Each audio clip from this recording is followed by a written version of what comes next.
ইরানের চারদিকে একের পর এক যুদ্ধজাহাজ জড়ো করছে যুক্তরাষ্ট্র, ক্রমাগত দিচ্ছে হামলার হুমকি।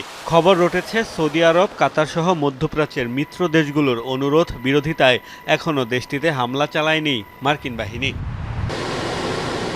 প্রকাশ্যে বেশ কয়েকবারই ইরানে হামলার বিরোধিতা করেছে রিয়াদ। দেশটির সার্বভৌমত্বের প্রতি সম্মান দেখিয়ে কূটনৈতিক সমাধানের আহ্বান জানিয়েছেন সৌদির ক্রাউন প্রিন্স মোহাম্মদ বিন সালমান।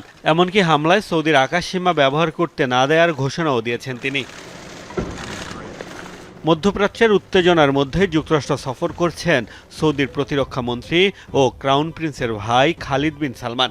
সংবাদভিত্তিক মার্কিন ওয়েবসাইট এক্সিওস বলছে, সফরে মার্কিন পররাষ্ট্রমন্ত্রী মার্কো রুবিও, প্রতিরক্ষামন্ত্রী পিট হেগসেথ সহ বেশ কয়েকজন শীর্ষ কর্মকর্তার সাথে বৈঠক করেছেন সৌদির এই প্রভাবশালী মন্ত্রী। এ সময় ইরানে মার্কিন অভিযানের পক্ষে অবস্থান নিয়েছেন তিনি। তার দাবি, এতদিন হুমকি দেওয়ার পর যদি ট্রাম্প প্রশাসন হামলা না চালায় তবে আরও শক্তিশালী হয়ে উঠবে খামেনি সরকার। এই সংবাদ প্রকাশের পর প্রশ্ন উঠছে, তবে কি দ্বিমুখী অবস্থান নিয়েছে সৌদি আরব? বৈঠকে উপস্থিত অন্তত 4 জনের বরাতে এক্সিওস দাবি করেছে, হামলার পক্ষ নিলেও সংঘাত যাতে মধ্যপ্রাচ্যে ছড়িয়ে না পড়ে সে বিষয়ে সতর্ক করেছেন খালিদ। ধারণা করা হচ্ছে, যুক্তরাষ্ট্রের প্রতি নিজেদের শক্ত অবস্থানে জানান দিতেই এই বার্তা দিয়েছেন তিনি।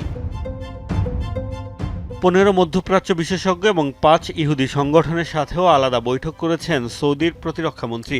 এক্সিওস বলছে, বৈঠকে তিনি জানিয়েছেন ইসরায়েল থেকে দূরে সরে যাচ্ছে না রিয়াদ। দেশটির সংবাদ মাধ্যম ও সোশ্যাল মিডিয়ায় ইসরায়েল বিরোধী মনোভাব বৃদ্ধির দাবিও প্রত্যাখ্যান করেন তিনি।